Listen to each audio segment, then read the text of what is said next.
नमस्कार दोस्तों, एक बार फिर से स्वागत है मेरे यूट्यूब चैनल पर।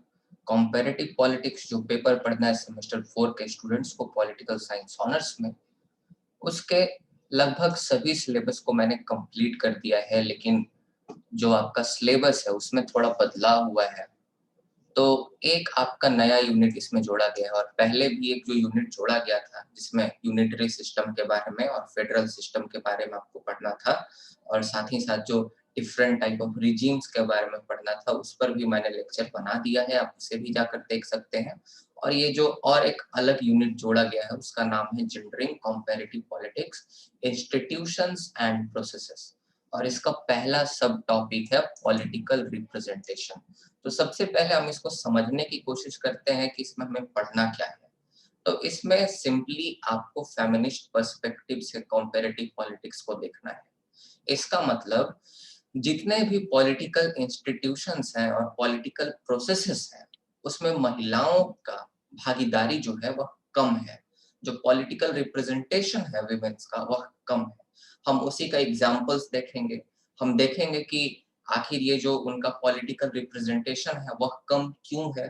फिर हम ये देखेंगे क्या पहले हम बात करेंगे 19th सेंचुरी की, फिर उसके बाद 20th सेंचुरी की, कि इसमें क्या हाल था, क्या उनको पॉलिटिकल रिप्रेजेंटेशन दिया जाता था, अभी क्या बदलाव हुए हैं, अभी उनको कितना पॉलिटिकल रिप्रेजेंटेशन मिल रहा है, और आगे गोल्स क्या है, सब जो सस्टेनेबल डेवलपमेंट्स गोल्स हैं जो 1930 जो 2030 तक रखे गए हैं वह क्या है, हम इसी सब के बारे में चर्चा करने वाले हैं। तो सबसे पहला आपको ये पता होना चाहिए कि जेंडर और सेक्स में फर्क होता है। जेंडर जो है, जेंडर सोशल कंस्ट्रक्ट होता है, सोसाइटी बनाता है कि अच्छा ये महिला है तो ये खाना बनाएगी, ये घर में रहेगी, बच्चों को पालेगी। अच्छा ये पुरुष है, ये बाहर जाएगा, कमाने जाएगा। ये सब सोशल कंस्ट्रक्ट है, ठीक है। ऐसा नहीं है कि नेचर ने इस प्रकार से बनाया है। और जो सेक्स है वह बायोलॉजिकल कंस्ट्रक्ट है, तो ये आपको पता होना चाहिए। तो जब हम सेक्स की बात करते हैं तो हम मेल और फीमेल की बात करते हैं, लेकिन हम जेंडर की बात करते हैं तो उसमें हम मैस्कुलिनिटी और फेमिनिटी की बात करते हैं। मैस्कुलिनिटी ट्रेट है, कैरेक्टरिस्टिक है जिसको मेल से जोड़कर देखा जाता है कि मेल है तो ताकतवर होगा, पावरफुल होगा, लड़ाई कर सकता है, अग्रेसिव है, इस तरह से। और फेमिनिटी है तो केयरिंग, काइंड, इमोशनल, इस तरह की चीजें जोड़ दी जाती हैं महिलाओं के साथ, ठीक है।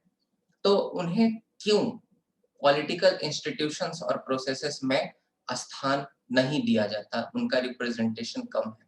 तो सबसे पहला बात, महिलाओं के साथ, फीमेल्स के साथ फेमिनिटी को जोड़ा गया है। और फेमिनिटी मतलब वह काइंड है, वह इमोशनल है। और दूसरी तरफ हम बात करें तो पॉलिटिक्स क्या है, politics is struggle for power. तो जहां पावर की बात आएगी वहां महिलाएं को फिट नहीं समझा जाएगा, जो फीमेल्स हैं उनको फिट नहीं समझा जाएगा, that they are not fit for the politics. इसीलिए आप देखिएगा जितने भी पॉलिटिकल इंस्टीट्यूशंस हैं और प्रोसेसेस हैं उसमें महिलाओं की भागीदारी कम है। तो सबसे पहले तो हम ये समझने की कोशिश करते हैं कि पॉलिटिकल इंस्टीट्यूशंस मतलब क्या। तो पॉलिटिकल इंस्टीट्यूशंस मतलब जितने भी ऑर्गेनाइजेशंस हैं एक पॉलिटिकल सिस्टम के, किसी भी कंट्री में, उसे हम पॉलिटिकल इंस्टीट्यूशन कहते हैं आम भाषा में, जो कि लॉज को बनाते हैं, इन्फोर्स करते हैं, और लॉज में अगर कॉन्फ्लिक्ट होते हैं तो उसको मीडिएट करते हैं। पॉलिटिकल इंस्टीट्यूशंस के एग्जांपल है लेजिस्लेचर, मतलब कोई भी कंट्री का पार्लियामेंट आप ले सकते हो। उसके बाद जुडिशियरी, उसके बाद एग्जीक्यूटिव। एग्जीक्यूटिव में भी दो एग्जीक्यूटिव होते हैं, ठीक है, एक नॉमिनल एग्जीक्यूटिव होते हैं और एक आपके रियल एग्जीक्यूटिव होते हैं अगर पार्लियामेंट्री फॉर्म ऑफ गवर्नमेंट है तो। और अगर प्रेसिडेंशियल फॉर्म ऑफ गवर्नमेंट है तो नॉमिनल और रियल एग्जीक्यूटिव एक ही व्यक्ति होता है। ये चीज आपको पता होना चाहिए, ये बेसिक कॉन्सेप्ट है, सेमेस्टर 1 में आपने पढ़ा होगा। जैसे हमारे इंडिया में हेड ऑफ स्टेट प्रेसिडेंट है, नॉमिनल एग्जीक्यूटिव है या कॉन्स्टिट्यूशनल हेड है। पीएम हमारे क्या है, रियल एग्जीक्यूटिव है, डिफैक्टो हेड है जो हमारे प्राइम मिनिस्टर है, ठीक है। तो वे है रियल एग्जीक्यूटिव। लेकिन अगर अमेरिका की बात करें, पार्लियामेंट्री फॉर्म ऑफ गवर्नमेंट है, तो वहां जो बाइडेन है वो हेड ऑफ गवर्नमेंट भी है और हेड ऑफ स्टेट भी है। तो ये चीज को आपको ध्यान रखना पड़ेगा, मतलब जब एग्जीक्यूटिव की बात करेंगे तो हम prime minister, president, in terms का इस्तेमाल करेंगे। फिर पॉलिटिकल पार्टीज। तो ये कुछ एग्जांपल्स हो गए आपके पॉलिटिकल इंस्टीट्यूशंस के। अब हम बात करते हैं पॉलिटिकल प्रोसेस का क्या मतलब होता है। तो पॉलिटिकल प्रोसेस जो है वह एक प्रक्रिया है जिससे पब्लिक पॉलिसीज को, अर्थात जो लोक नीतियां हैं उनका निर्माण किया जाता है, फॉर्मुलेट किया जाता है और उनको इम्प्लीमेंट किया जाता है, उनको एडमिनिस्टर किया जाता है। अब ये जो लोक नीतियां हैं बनाई कैसे जाती हैं, तो ये लोक नीतियों को बनाने के लिए इंटरैक्शन होता है। इंटरैक्शन किसके किसके बीच में होता है, तो इन पॉलिटिकल इंस्टीट्यूशंस जिनका मैंने नाम लिया, पॉलिटिकल इंस्टीट्यूशंस और सोशल ग्रुप्स के बीच में। सोशल ग्रुप्स में प्रेशर ग्रुप्स, इंटरेस्ट ग्रुप्स आपके आएंगे जो सरकार पे दबाव बनाते हैं कि भाई ये पॉलिसी बनाओ। इसका बेस्ट एग्जांपल हो सकता है जो प्रेशर ग्रुप था जिसने लोकपाल की मांग की अन्ना हजारे के नेतृत्व में। तो इस तरह से पब्लिक पॉलिसीज बनती हैं। और दूसरा तरीका है पॉलिटिकल लीडरशिप और पब्लिक ओपिनियन के बीच में आपका इंटरैक्शन होता है। तो पॉलिटिकल लीडरशिप और पब्लिक ओपिनियन के बीच में इंटरैक्शन कैसे होगा, तो चुनावों के माध्यम से। हम अपने पॉलिटिकल लीडर्स को चुनते हैं, अपना वोट देते हैं और वो जो वोट है वह कुछ भी नहीं बल्कि पब्लिक ओपिनियन रहता है। मान लो सपोज करो कि ए पॉलिटिकल पार्टी ने बोला कि अगर हम सरकार में आएंगे तो हम ये पब्लिक पॉलिसी बनाएंगे, हम ये भी बनाएंगे, हम ये भी पब्लिक पॉलिसी बनाएंगे। बी पॉलिटिकल पार्टी ने कहा कि अच्छा हम सरकार में आएंगे तो हम ये पब्लिक पॉलिसी बनाएंगे, ये और ये जो है पब्लिक पॉलिसी बनाएंगे। अब जनता ने वोट दिया सबसे ज्यादा पार्टी नंबर ए को, तो पब्लिक ओपिनियन आप समझ रहे हैं ना, पब्लिक ओपिनियन किसके साथ है, ए के साथ है। तो इस तरह से चुनाव के माध्यम से भी पब्लिक ओपिनियन को व्यक्त किया जाता है और जो लीडर्स ए पार्टी से चुन के जाएंगे वह पब्लिक पॉलिसीज को बनाएंगे। और इंटरेक्शन हुआ उनके बीच चुनाव के माध्यम से, पब्लिक ओपिनियन भी उन्हें प्राप्त हुआ कि भाई पब्लिक भी चाहती है कि ये जो आपके जो पब्लिक पॉलिसीज हैं ये बनाया जाए। तो इसका मतलब पब्लिक ओपिनियन अगर दिया जाएगा तो चुनाव के माध्यम से दिया जाएगा, इलेक्शंस के माध्यम से, और इलेक्शंस में वोट देकर। ये सबसे आसान तरीका है पब्लिक ओपिनियन देने का, ताकि लीडरशिप को समझ में आए कि कौन से पॉलिसीज बनाने हैं, उसको कैसे एडमिनिस्ट्रेट करना है। लेकिन आप खुद से एक क्वेश्चन पूछिए, क्या 18th और 19th सेंचुरी में वोटिंग राइट्स थे महिलाओं को, तो जवाब आएगा नहीं। तो अगर वोटिंग राइट्स ही नहीं थे महिलाओं को, अगर वह चुनाव में भाग नहीं ले पाती थी और वह चुनाव लड़ भी नहीं पाती थी, कंटेक्स्ट भी नहीं कर पाती थी इलेक्शंस में, तो क्या वह पॉलिटिकल प्रोसेस का हिस्सा थी? तो जवाब है पॉलिटिकल प्रोसेस का हिस्सा नहीं थी। और जब वह राजनीतिक प्रक्रिया की ही हिस्सा नहीं थी तो राजनीतिक संस्थाओं का हिस्सा होना ये तो दूर की बात है। तो आप इतिहास से ही देखिएगा तो ये जो पॉलिटिक्स है ये जेंडर्ड है। यहाँ एक जेंडर को अधिक महत्व दिया जाता है जो कि मेल्स है, और जो फीमेल्स हैं उनको कभी भी एडिक्वेट रिप्रेजेंटेशन नहीं दिया गया। हमेशा उनके प्रतिनिधित्व को कम करके रखा गया। इसका मतलब 18th और 19th सेंचुरी में पॉलिटिकल प्रोसेसेस में महिलाएं पार्टिसिपेट नहीं करती थीं और पॉलिटिकल इंस्टीट्यूशंस में भी उनका कोई रोल नहीं था। यही चीज यहाँ पे लिखा हुआ है, इसीलिए हम कंक्लूड कर सकते हैं कि पॉलिटिक्स जो है वह जेंडर्ड है। और पॉलिटिक्स जेंडर्ड है तो कॉम्पेरेटिव पॉलिटिक्स भी जेंडर्ड हुआ, बिकॉज पॉलिटिक्स का ही हम कंपैरिजन करते हैं comparative politics में। Therefore, if the politics is gendered, obviously the comparative politics is also gendered। समझ में आया इतना तक बात?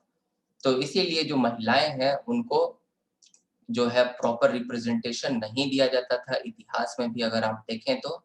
और अगर आप देखिएगा तो अभी तक भी पॉलिटिकल इंस्टीट्यूशंस में उनको जो है एडिक्वेट रिप्रेजेंटेशन नहीं दिया जाता।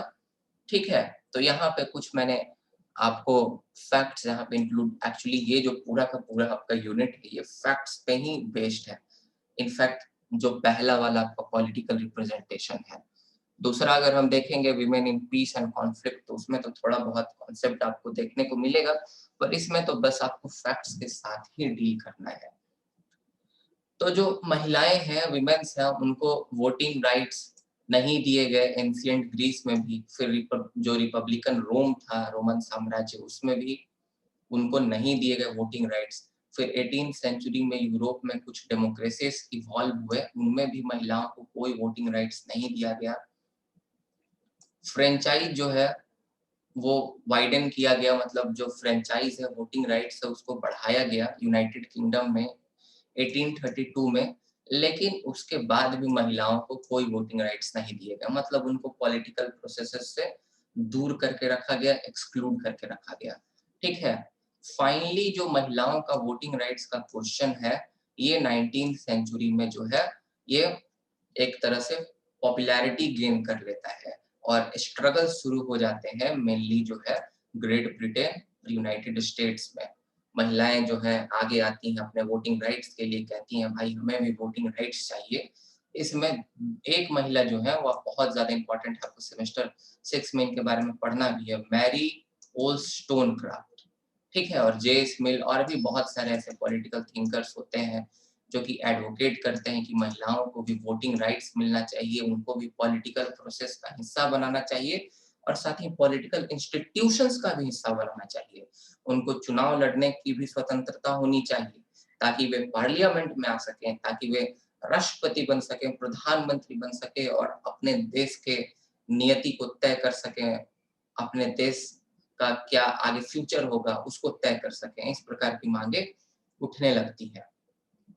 ठीक है, और बहुत सारे जो कंट्रीज होते हैं वह राइट टू वोट दे देते हैं महिलाओं को, लेकिन सिर्फ लोकल लेवल पर, अभी भी नेशनल लेवल पर उनको राइट टू वोट नहीं दिया जाता। और अर्ली आप देखिएगा 20th सेंचुरी में बहुत सारे ऐसे कंट्रीज होते हैं जो कि धीरे धीरे वोटिंग राइट्स देने लगते हैं अर्ली 20th सेंचुरी में। ठीक है, लेकिन 19th सेंचुरी में न्यूजीलैंड पहला ऐसा कंट्री बना, याद रखिएगा आपका जीएस पर्सपेक्टिव से भी इंपॉर्टेंट है। New Zealand was the first country who gave the adult suffrage to women, जिन्होंने महिलाओं को वोटिंग राइट्स दिया 1893 में। ऑस्ट्रेलिया फिर दिया 1902 में, Finland 1906, Norway 1913, Sweden and United State they had voting rights in some local elections, इन्होंने लोकल इलेक्शंस में दिया। फिर उसके बाद धीरे धीरे आप देखिएगा कि यूनाइटेड स्टेट्स और ब्रिटेन भी, इनफैक्ट ब्रिटेन 1928 में वोटिंग राइट्स अपनी महिलाओं को दे देता है और इसी प्रकार धीरे धीरे सभी कंट्रीज जो है वह वोटिंग राइट अपने यहाँ महिलाओं को दे देते हैं। और ग्रेजुअली मैरी वुल्सस्टोनक्राफ्ट की लीडरशिप में, हैरियट मिल के लीडरशिप में, हैरियट मिल जो थी वह जेस मिल की वाइफ थी, हैरियट मिल के लीडरशिप में ये लोग एजिटेट करते हैं, आंदोलन करते हैं, ये जो पितृसत्तात्मक जो व्यवस्था थी पॉलिटिक्स में इसके खिलाफ। जेस मिल भी एडवोकेट करते हैं कि महिलाओं को राइट टू वोट मिलना चाहिए और साथ ही साथ उनको राइट टू कंटेस्ट इलेक्शन भी मिलना चाहिए, वह चुनाव भी लड़ सकें, ऐसा व्यवस्था उनके लिए बनाना चाहिए। साथ ही साथ महिलाओं को शिक्षा भी मिलने लगी, महिलाएं जो हैं वेस्ट में काफी एडुकेटेड होने लगी और इसके द्वारा उनकी जो स्थिति है कुछ हद तक बदली। ठीक है, और इसी प्रकार कुछ ऐसे थर्ड वर्ल्ड कंट्रीज भी हुए, जैसे हमारा इंडिया हो गया, बांग्लादेश हो गया, जहां स्थितियां कुछ हद तक बदली। ठीक है, जैसे में अफ्रीकन कंट्री रवांडा हो गया। ठीक है, जहां स्थितियां बदली और जो महिलाएं हैं उनको बेहतर पॉलिटिकल रिप्रेजेंटेशन मिलने लगा। अगर अभी की बात करें तो अराउंड 22 ऐसे कंट्रीज हैं जहां महिलाएं वेदर हेड ऑफ स्टेट है या हेड ऑफ गवर्नमेंट है। यहाँ मैंने कुछ आपको एग्जांपल्स दे रखे हैं। सबसे पहले एंजेला मार्केल, इनके बारे में आप जानते होंगे, चांसलर मतलब पीएम एक तरह से कह सकते हैं, जर्मनी की हैं। फिर एर्ना सॉलबर्ग, पीएम ऑफ नॉर्वे। फिर मेटे फ्रेडरकिंसन, PM of Denmark. Sheikh Hasina आप जानते हैं, PM of Bangladesh. Sana marine, PM of Finland. फिर जकिंदा एर्डर्न, पीएम ऑफ न्यूजीलैंड। फिर उसके बाद अगर लुथवेनिया का अगर हम पीएम्स को देखें, सर्बिया के पीएम के देखें, आइसलैंड के पीएम को देखें, एस्टोनिया के पीएम को देखें, तो ये सब भी महिलाएं हैं। तो अब देखिए कि एक समय में महिलाओं को वोटिंग राइट्स भी नहीं था, लेकिन आज 22 ऐसे कंट्रीज हैं जहां महिलाएं जो हैं whether they are the head of state और head of the government. Okay, देखिए जब आप अपने आंसर्स को लिखते हैं तो आप बायस्ड होकर नहीं लिख सकते कि महिलाओं को बिल्कुल भी आज भी पॉलिटिकल रिप्रेजेंटेशन नहीं है। आपको कोई मिडिल पाथ लेना पड़ेगा। आपको बताना पड़ेगा ठीक है स्थिति इतिहास में ऐसी थी लेकिन अभी सुधार हुआ है, लेकिन अभी भी स्थिति में अभी सुधार होना बाकी है। तो आप इस प्रकार के एग्जाम्पल देंगे और अपने आंसर्स को कंक्लूड करेंगे। इनफैक्ट 2021 में एस्टोनिया ऐसा कंट्री बना जहां हेड ऑफ स्टेट और हेड ऑफ गवर्नमेंट दोनों महिलाएं ही बनी। उसके बाद आप देखिएगा एक डाटा के अनुसार तो 1960 से 2015 के बीच में 108 ऐसी महिलाएं हैं, या तो वे पीएम बनी या तो प्रेसिडेंट बनी किसी भी कंट्री की। तो सुधार तो हुआ है स्थितियों में। और अगर आप बात कीजिएगा अगर लोअर हाउस जैसे लोकसभा हमारे यहाँ है वैसे बाकी कंट्रीज में, तो लोअर हाउस जो नेशनल पार्लियामेंट का है कुछ कंट्रियों का, वहां महिलाओं का रिप्रेजेंटेशन इवन 50% से ज्यादा है। एग्जाम्पल के तौर पर रवांडा एक कंट्री है, युगांडा के बगल का कंट्री है रवांडा जो है, अफ्रीकन कंट्री है। यहाँ 61.25% महिलाओं का रिप्रेजेंटेशन है। उसके बाद क्यूबा है 53% के आसपास महिलाओं का रिप्रेजेंटेशन है लोअर हाउस में। बोलीविया है, यहाँ भी 53% के आसपास महिलाओं का रिप्रेजेंटेशन है।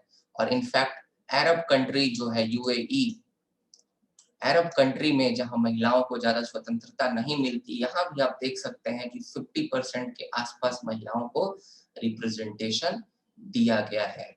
तो इनफैक्ट हम कह सकते हैं कि बहुत ज्यादा इम्प्रूवमेंट आया है जहां हम विमेन रिप्रेजेंटेशन की बात करें और उसको इतिहास से तुलना करके देखें तो। लेकिन अभी भी महिलाओं को जो है वह पॉलिटिकल इंस्टीट्यूशंस और पॉलिटिकल प्रोसेसेस में जो है जेंडर पैरिटी नहीं हमें देखने को मिलता। मतलब महिलाएं 50% वर्ल्ड पॉपुलेशन में है तो 50% उनको हर एक जगह भागीदारी चाहिए, रिप्रेजेंटेशन चाहिए, but this is not the case with all the countries and with all the places in our world. Okay, therefore we can say that still the political institutions and political processes are gendered। और अभी भी हम ये कह सकते हैं कि जो पॉलिटिकल इंस्टीट्यूशंस है और प्रोसेसेस है अभी भी जेंडर्ड है। अभी भी यहाँ महिलाओं को जो है पीछे रखा जाता है और पुरुषों को यहाँ प्रीफर किया जाता है, उनको जो है आगे बढ़ाया जाता है। अब हम बात करेंगे कि कैसे महिलाओं को जो है अभी भी पॉलिटिकल रिप्रेजेंटेशन नहीं प्राप्त हो रहा। तो हम फैक्ट्स और फिगर्स की बात करेंगे जिसे मैंने लिया है यूनाइटेड नेशन वीमेन ऑर्गेनाइजेशन के वेबसाइट से। ठीक है, तो सस्टेनेबल डेवलपमेंट गोल के अनुसार 2030 तक ये तय किया गया था कि विमेन को जो है इक्वल रिप्रेजेंटेशन मिलेगा, जेंडर पैरिटी होगी पॉलिटिकल लाइफ में। लेकिन ये हमें दिखाई देता नहीं, ये हमें ऐसा नहीं लग रहा है कि 2030 तक सस्टेनेबल डेवलपमेंट गोल्स को अचीव कर लिया जाएगा जो अभी स्थितियां हैं। ठीक है, तो सस्टेनेबल डेवलपमेंट गोल रखा गया था कि 2030 तक हम महिलाओं को जो है वह इक्वल रिप्रेजेंटेशन देंगे, बट ये अभी केस नहीं लग रहा हमारे सामने अभी का जो स्थिति है उसको देखकर। उसके बाद अगर आप देखिएगा तो women serves as the head of state और गवर्नमेंट ओनली इन 22 कंट्रीज। सिर्फ 22 देशों में ही महिलाओं ने as a head of state या हेड ऑफ गवर्नमेंट सर्व किया है। और 119 कंट्रीज ऐसे हैं, 193 टोटल कंट्रीज हैं भाई यूनाइटेड नेशंस के मेंबर, और इवन और भी बहुत सारे कंट्रीज हैं जो यूनाइटेड नेशन के मेंबर नहीं हैं। तो 119 कंट्रीज तो ऐसे हैं जहां अभी तक कोई भी महिला लीडर हुई ही नहीं है, जहां कोई महिला प्रेसिडेंट या प्राइम मिनिस्टर हुई ही नहीं है। अभी जिस करंट रेट से हम ग्रो कर रहे हैं इसके हिसाब से अगर हम देखें कि जेंडर इक्वालिटी को हम कब तक अचीव कर लेंगे, तो हमें जेंडर इक्वालिटी को अचीव करने में लगभग और 130 साल लगेंगे। और हमारा जो सस्टेनेबल डेवलपमेंट गोल है, sustainable development goal SDGs, they are telling that we have to achieve the gender parity up to 2030s, but ये केस हमें दिखाई देता हुआ नहीं प्रतीत हो रहा। फिर उसके बाद just 10 country have the women head of state and 13 have the head of government. सिर्फ 10 कंट्रीज ऐसी हैं जहां हेड ऑफ स्टेट विमेन है और 13 ऐसी कंट्रीज हैं जहां हेड ऑफ जो गवर्नमेंट है वह विमेन है। ठीक है, अगर हम मिनिस्टर्स की अगर बात करें तो सिर्फ 21% of government ministers are women. अगर टोटल कंट्रीज आप मिला दें, टोटल कंट्रीज में जितने भी मिनिस्टर्स हैं, टोटल कंट्रीज में सब पोर्टफोलियो लेकर अगर एक्स मिनिस्टर्स हैं तो एक्स का 21% ही मिनिस्टर जो है सिर्फ महिलाएं हैं। टोटल कंट्रीज की यहाँ पे बात हो रही है। इनफैक्ट ये सच्चाई है कि 14 ऐसे कंट्री हैं जहां पे 50% या उससे ज्यादा कैबिनेट में आपको महिलाएं मिनिस्टर्स देखने को मिलेंगी। और ये एनुअल ग्रोथ रेट जो है या 0.25% से बढ़ रहा है, लेकिन ये काफी नहीं है। आप सिर्फ 14 कंट्रीज में आपको जेंडर पैरिटी देखने को मिल रही है, 193 कंट्रीज हैं वर्ल्ड में। और इनफैक्ट अगर हम इस रेट से ग्रो करेंगे तो मिनिस्टीरियल पोजीशंस में जेंडर पैरिटी हमें प्राप्त करने में लगभग 2077 तक का समय लग जाएगा। और एक और मजेदार बात यह है कि महिलाओं को, जैसा कि मैंने आपको बताया कि उनको पावर के साथ इक्वेट नहीं किया जाता है, उनके फेमिनिटी को। इसीलिए इनफैक्ट आप देखिएगा तो उनको महत्वपूर्ण पोर्टफोलियोज नहीं दिए जाते, उनको महत्वपूर्ण जो है मंत्रालय नहीं दिए जाते। महिलाओं की अगर हम बात करें तो जो महिलाएं जो मिनिस्टर्स होती हैं वह मोस्ट कॉमन जो है वह 5 पोर्टफोलियोज को हेल्ड करती हैं। फैमिली, चिल्ड्रंस, यूथ, एल्डरली या डिसेबल्ड वाला, followed by the social affairs, फिर environment, natural resources, energy, employment, labour, vocational training, women affairs and gender equality. बहुत कम ऐसे कंट्रीज हैं जहां finance minister, external affair minister, defence minister, ये सब जो पोर्टफोलियोज हैं ये एक महिला को दिए जाए। बहुत कम ऐसे कंट्रीज में हमें देखने को मिलता है। तो इनफैक्ट इसमें भी हमें सुधार करने की जरूरत है। ये सब पॉलिटिकल इंस्टीट्यूशंस में भी महिलाओं को जो है उसको एडिक्वेट रिप्रेजेंटेशन मिलना चाहिए, वहां भी जेंडर पैरिटी होनी चाहिए। अगर हम महिलाओं की बात करें नेशनल पार्लियामेंट में तो सिर्फ 25% महिलाएं हैं। अगर हम टोटल अगर सभी कंट्रीज के पार्लियामेंट की बात करें, अगर सब कंट्रीज को मिला लीजिए, वहां अगर पार्लियामेंटेरियंस की संख्या एक्स है उसमें से सिर्फ 25% महिलाएं हैं। अगर मान लीजिए कि 193 देश है ना, 193 देश में सिर्फ आपका 1000 पार्लियामेंटेरियंस, 193 देश मिला के, तो इसमें से मात्र इसका 25%, इसका 25% कितना होगा आप निकाल लीजिए, 225 के आसपास जो है सो सिर्फ और सिर्फ महिलाएं हैं। ठीक है, 25%, और बाकी सबके सब आपको पुरुष देखने को मिलेंगे। और इनफैक्ट ये जो आपका नंबर था ये काफी खराब था 1995 में।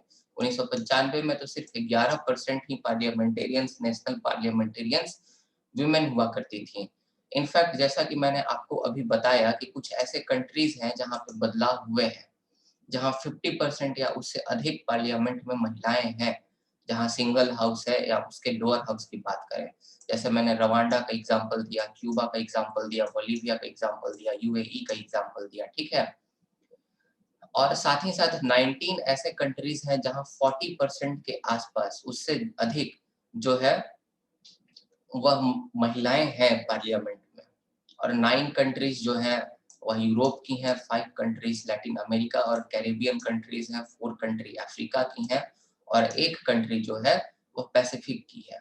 ठीक है, लेकिन ये डाटा जो है ये भी जो है अप्रोप्रिएट नहीं है और कह सकते हैं एडिक्वेट नहीं है, क्योंकि अभी भी आप देखिएगा कि 27 ऐसे स्टेट्स हैं जहां 10% से भी कम आपके विमेन पार्लियामेंटेरियंस देखने को मिलेंगे। हमारे यहाँ देश का ही आप एग्जांपल लीजिए, यहाँ पे आपका विमेन रिप्रेजेंटेशन बिल जो है राज्यसभा में पड़ा हुआ है, डेडलॉक है उस पे। उसमें बात चल रही है कि महिलाओं को कम से कम एक कोटा फिक्स कर देना चाहिए लोकसभा में कि इतनी महिलाएं कम से कम चुन कर आए, रिजर्व कर देना चाहिए सीट को। पर पॉलिटिकल विल, अभी भी आप देखिए पार्लियामेंट जो है मैस्कुलिनिटी से ग्रसित है, वहां मेल्स को ज्यादा महत्व दिया जा रहा है और ये जो बिल है कहीं कूड़े के डब्बे में एक जगह पड़ा हुआ है। तो अभी भी स्थिति ज्यादा ठीक नहीं हमें समझ में आती। और जिस करंट रेट से हम ग्रो कर रहे हैं उसमें अगर हमें जेंडर पैरिटी को अचीव करना है नेशनल लेजिस्लेटिव बॉडीज में, तो हम 2063 से पहले इसको अचीव नहीं कर पाएंगे। लेकिन ये तो हम नेशनल लेवल की बात कर रहे थे। अगर हम लोकल लेवल की बात करें, तो लोकल लेवल में हम देखेंगे कि 133 कंट्रीज का अगर हम डाटा को कंपेयर करेंगे, तो हम देखेंगे कि महिलाओं को एडिक्वेट रिप्रेजेंटेशन मिलता है लोकल लेवल पर, म्युनिसिपैलिटी या पंचायती राज के लेवल पर, as compare to the national government. लेकिन स्टिल वहाँ जेंडर पैरिटी नहीं है, मतलब अभी भी वहाँ 50-50 का मामला नहीं है। अभी भी लोकल लेवल पर ही जो आप देखिएगा, तो पुरुषों को ज्यादा रिप्रेजेंटेशन है और महिलाओं को कम रिप्रेजेंटेशन है। इनफैक्ट हमारे कंट्री ने इस पे बहुत बड़ा फैसला लिया है। हमने म्युनिसिपैलिटी और जो पंचायती राज है वहां तो 33% तक सीट से रिजर्व कर दिया है। कुछ कंट्रीज ने तो पंचायती राज में 50% तक रिजर्वेशन कर दिया महिलाओं के लिए, जैसे में हमारा बिहार हो गया। ठीक है, तो ये चीज आपको देखना है। एक चीज मैं आपको बता दूं कि बीजिंग डिक्लेरेशन हुआ था 1995 में। UN world UN world women conference के नाम से इसको जानते हैं, और इसने एम रखा था कि हमें जेंडर पैरिटी को अचीव कर लेना है आने वाले वर्षों में। लेकिन आज तक जो बीजिंग डिक्लेरेशन का सपना है, ऑब्जेक्टिव है, ये रियलाइज नहीं हो पाया है। इनफैक्ट हमें इसको रियलाइज करना पड़ेगा, हमें जेंडर पैरिटी देनी पड़ेगी, पॉलिटिकल रिप्रेजेंटेशन बेहतर करना पड़ेगा, और उसके लिए गवर्नमेंट को महिलाओं को बैक करना पड़ेगा, उनको अच्छी शिक्षा देनी पड़ेगी, ताकि वह अपनी आवाज अपने हितों के लिए आगे चल के उठा सके। अब हम आगे ये बात करेंगे कि आखिर महिलाओं का रिप्रेजेंटेशन एश्योर क्यों नहीं हो पा रहा, आखिर महिलाएं आगे क्यों नहीं आती पॉलिटिक्स में।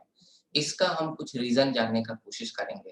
तो सबसे पहले जो फोर्ब्स की वेबसाइट है, वहां से दो मुझे पॉइंट मिले जो कि कहते हैं कि महिलाओं का जो है एडिक्वेट रिप्रेजेंटेशन क्यों नहीं है पॉलिटिक्स में। तो सबसे पहला इलेक्शन एवर्जन देखने को मिलता है। महिलाएं चाहती ही नहीं कि वह चुनाव लड़े, क्योंकि महिलाएं जो है अपने आप को अंडर एस्टिमेट कर लेती हैं अपने क्वालिफिकेशंस को। उनको लगता है कि भाई हम जो है हम चुनाव नहीं जीत पाएंगे। ठीक है, और दूसरा आप देखिएगा तो महिलाओं के मन में ये अभी तक बात है, ये अभी तक महिलाएं ऐसा बिलीव करती हैं कि जो वोटर्स हैं वह फीमेल कैंडिडेट से बायस्ड है, अगेंस्ट फीमेल कैंडिडेट्स हैं, कि वोटर्स जो है फीमेल कैंडिडेट्स को जल्दी वोट नहीं देना चाहते कि अरे ये तो औरत है, ये क्या देश चलाएगी, ये क्या गवर्नमेंट चलाएगी। ये जो एक आपका विचार है अभी भी महिलाओं के मन में है, और उनका कहना गलत नहीं है, उनका कहना सही है, अभी भी हमारे समाज का यही विचार है। तो इस सोशल कंस्ट्रक्ट को हमें बदलने की जरूरत है। फिर उसके बाद 2012 का एक रिपोर्ट है, अमेरिकन जो यूनिवर्सिटी के प्रोफेसर हैं जेनिफर लॉलेस, और एक और आपका यूनिवर्सिटी है लोयला मैरी माउंट यूनिवर्सिटी, वहाँ के पॉलिटिकल साइंस के प्रोफेसर हैं रिचर्ड फॉक्स। इन्होंने स्टडी किया और इन्होंने बताया कि महिलाएं जो हैं क्यों जल्दी चुनावों में नहीं जाती, क्यों पॉलिटिक्स से दूर रहती हैं, क्या क्या ऐसे बैरियर्स हैं जो कि महिलाओं को रोक रहे हैं कि वह पॉलिटिकल ऑफिसेस में नहीं जा पा रही। तो कुछ बैरियर्स को इन्होंने हाईलाइट किया है जिसके बारे में हम बात करेंगे। तो सबसे पहला barrier, women are substantially more likely than men to perceive that the electoral environment as highly competitive and biased against the female candidate। women जो है वह बिलीव कर लेती हैं, ऐसा सोच लेती हैं कि जो इलेक्टोरल इन्वायरमेंट है, जो चुनावी जो वातावरण है, इसमें बहुत ज्यादा कंपटीशन है और ये महिलाओं के अगेंस्ट है, महिलाओं के अगेंस्ट बायस्ड है, यहाँ से पुरुषों को ही महत्व दिया जाता है, ऐसा वह सोच लेती है। Women are less likely than men to receive the suggestion to run for the office from anyone। महिलाओं को कोई सजेशन नहीं देता, कोई राय नहीं देता कि अरे आप जाकर चुनाव लड़िए। यहाँ तो हमारे इंडिया में अगर कोई कुछ कर देता है थोड़ा बहुत कुछ समाज सेवा का काम, तो तुरंत पुरुषों को राय मिलने लगता है, चाचा जाइए चुनाव में खड़ा हुई, विधायक का चुनाव में खड़ा हुई, सांसद के चुनाव में खड़ा हुई। लेकिन महिलाओं को कोई ये सजेशन नहीं देता कि आप भी जाओ जाकर चुनाव लड़ो। उनको तो इनफैक्ट कहा जाता है कि आप अपने चौके बर्तन के साथ जितने अच्छा घर में रहोगी उतना ज्यादा बेहतर है। ठीक है। और स्टिल आप देखिएगा तो जो भी रिस्पॉन्सिबिलिटी है चाइल्ड केयर का, हाउस होल्ड का, ये सब अभी भी महिलाओं के सर पे है, इसीलिए महिलाओं को समय नहीं है पॉलिटिक्स के लिए, ये भी एक सच्चाई है। उसके बाद आप देखिएगा तो महिलाएं जो हैं ये सोच लेती हैं कि they are not well qualified for the office of the prime minister और प्रेसिडेंट। तो उनको ऐसा लगता है कि हमें वह काबिलियत नहीं है कि हम प्रेसिडेंट या प्राइम मिनिस्टर बन सकते हैं, जो कि बिल्कुल गलत है। महिलाएं कुछ भी कर सकती हैं और ये चीज को हमको रियलाइज करने की जरूरत है। Female potential candidates are less competitive, less confident and more risk averse than their male counterpart. और ये भी रिपोर्ट में पाया गया है कि जो फीमेल पोटेंशियल कैंडिडेट्स हैं जो जीत सकती हैं, वह लेस कॉम्पिटिटिव होती हैं, वह ज्यादा कॉम्पीट नहीं कर पाती, कॉन्फिडेंट, लेस कॉन्फिडेंट भी होती हैं और उनको रिस्क लेने में थोड़ा डर लगता है। ठीक है, अगर हम उनके मेल काउंटर पार्ट से कंपेयर करें, जैसे हिलरी क्लिंटन और डोनाल्ड ट्रंप उनके इसके बेस्ट एग्जांपल हो सकते हैं। डोनाल्ड ट्रंप को कुछ आता जाता नहीं, कॉन्फिडेंस तो समझो कि उसके सर से लेकर पांव तक बहता रहता है, जबकि हिलरी क्लिंटन बहुत बड़ी स्कॉलर है, ह्यूमन राइट्स एक्टिविस्ट है, विमेन राइट एक्टिविस्ट है, इनफैक्ट दोनों हैं, मानवाधिकार की बात करती हैं, महिलाओं की अधिकार की बात करती हैं और इनफैक्ट वे चुनाव हार गई थी।